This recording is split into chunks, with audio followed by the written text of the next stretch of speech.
ഇവർ രണ്ടുപേരും തമ്മിൽ ചെറിയ രീതിയിൽ സംസാരങ്ങളൊക്കെ ആവുകയാണ്. അങ്ങനെ അവൻ ദേഷ്യത്തിൽ തിരിച്ച് പോകുന്നുണ്ട്. അപ്പം പോകുമ്പോൾ തന്നെ ഇവന് പെട്ടെന്നൊരു പാനിക് അറ്റാക്ക് വരെയാണ്. അവൻ മാക്സിമം കൺട്രോൾ ചെയ്യാനൊക്കെ ശ്രമിക്കുന്നുണ്ടെങ്കിലും അവൻ്റെ പാനിക് അറ്റാക്ക് കൂടി വരികയാണ്. അവസാനം അവൻ്റെ ബാലൻസ് തെറ്റി അവൻ ഫ്ലോറിൽ വീഴുകയാണ്.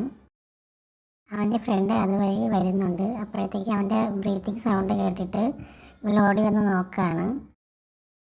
അങ്ങനെ അവൻ ശ്വാസം എടുക്കാൻ കഷ്ടപ്പെടുന്നത് കണ്ടപ്പോൾ തന്നെ അവർക്ക് മനസ്സിലായി ഇതൊരു പാനിക് അറ്റാക്ക് ആണെന്ന്. അപ്പോൾ അവൾ പെട്ടെന്ന് തന്നെ ഒരു പേപ്പർ ബാഗ് എടുത്തുകൊണ്ട് വന്ന് അവന് കൊടുക്കുകയാണ്. അത് യൂസ് ചെയ്യുമ്പോൾ അവന് ഇത്തിരി കൺട്രോൾ ആവുന്നുണ്ട്. ആ ടൈമിൽ അവൻ നന്നായിട്ട് സ്വെറ്റ് ആയിരിക്കുകയാണ്. അവൾ അതൊക്കെ അവന് തുടച്ചു കൊടുക്കുകയാണ്. പെട്ടെന്ന് അവളെ ഫോണിൽ കോൾ വന്നപ്പോൾ ആ കോൾ അവൾ അറ്റൻഡ് ചെയ്യാൻ പോയി. ഇവന് സുഖമില്ലാത്ത കാര്യം പറയാനാണ് അവൾ അറ്റൻഡ് ചെയ്യാൻ പോയത്. പക്ഷേ അവൻ സമ്മതിച്ചിട്ടില്ലായിരുന്നു. രണ്ടുപേരും ഇവിടെ പരസ്പരം നോക്കി നിൽക്കുന്നുണ്ട്. അടുത്തൊരു വീഡിയോ ആയിട്ട് വീണ്ടും വരുന്നതായിരിക്കും. Thank you.